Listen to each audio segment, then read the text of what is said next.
No more can be traded. My heart's a bit spaded. I'm not too prideful to up and leave. You've been on complacent. The tides have been changing. Love is just patience, and for you.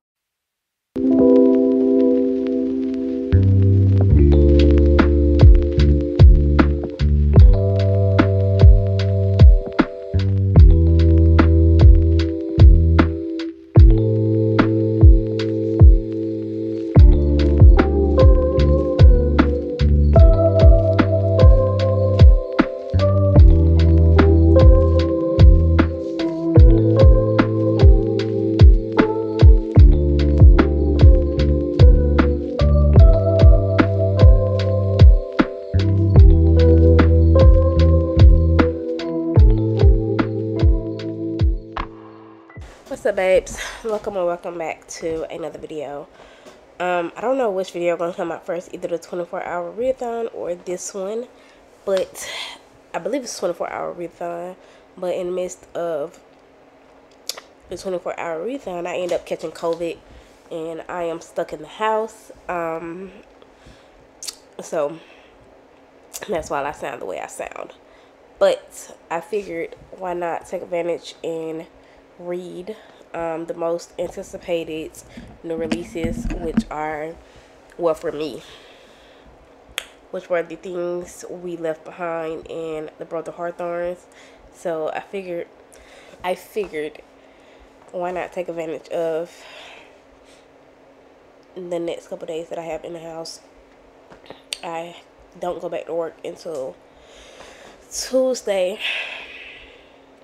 It is Friday right now. So I found out I had COVID on Tuesday, and Tuesday and Wednesday was the worst days I've had in a long time. I was down really bad, like, and then I was home alone because of course I live alone. So I was down real bad.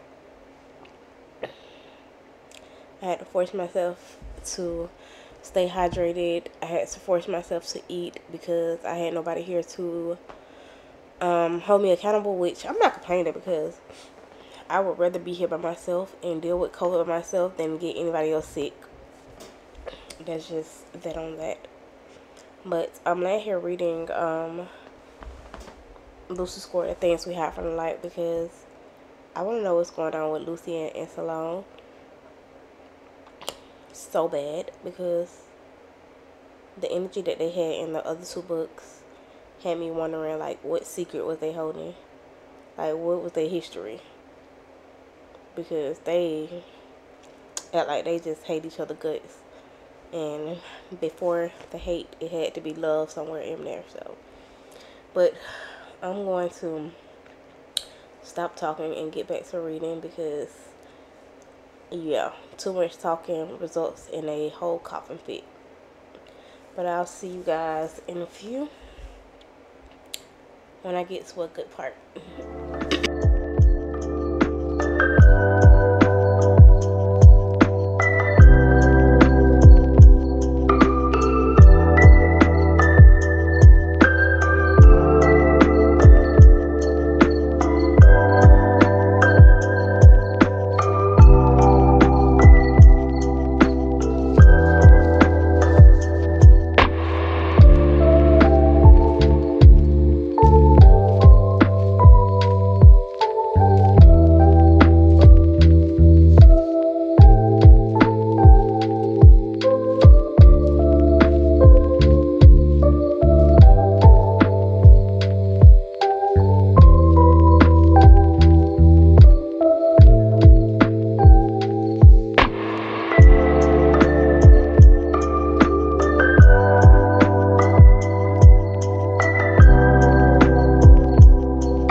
Things We Left Behind.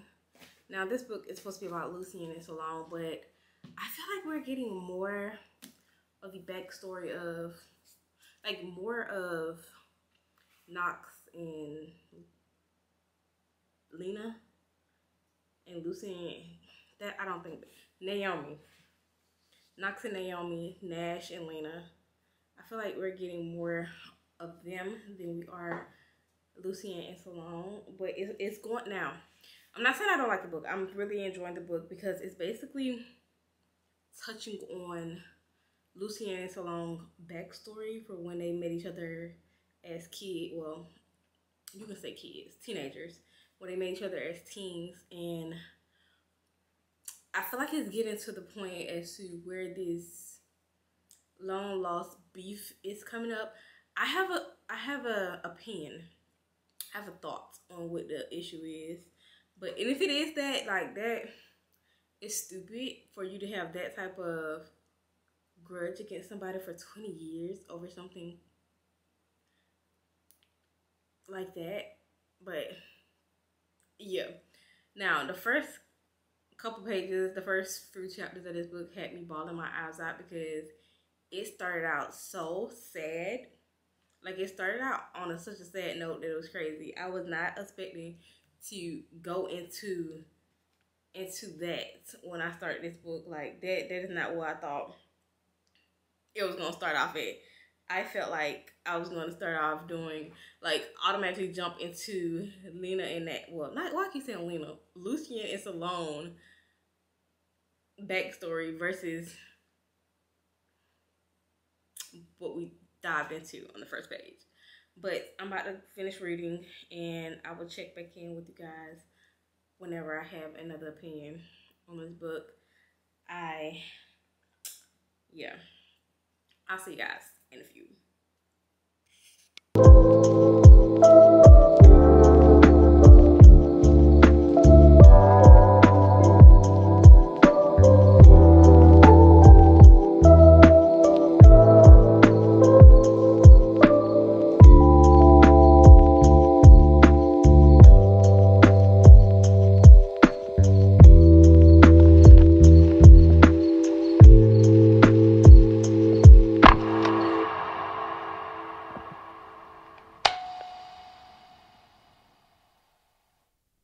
Alright, Bookish Faves, I'm finally done reading The Things We Left Behind by Lucy Score. That means I finally wrapped up the Knock 'Em Out series, and I'm kind of sad for this series to end because I love each and every character, and to get to see the little, I don't know, it's just something about this series that gave you the whole community, small town vibe, the found family, and this book, now I gave this book a 4.25. Let's go ahead and get that out the way. And the reason why I didn't give it a solid 5-star is because I wanted this book to be more about Lucien and Salome's story of how they met and what transpired to have them hate each other for over a decade. And in the midst of, I want to say like the first 30%, the first 20-30%, I kind of guessed why he was mad at her for over a decade, which kind of pissed me off because although it was, I don't know, because I feel like it was life or death. So that's all I'm gonna say about that. It was life or death, and he just kind of blew it out of proportion. But he kept, like, I don't know, you can tell that they still cared about each other even when they was beefing, but the reason just did not justify over a decade of being an asshole to somebody.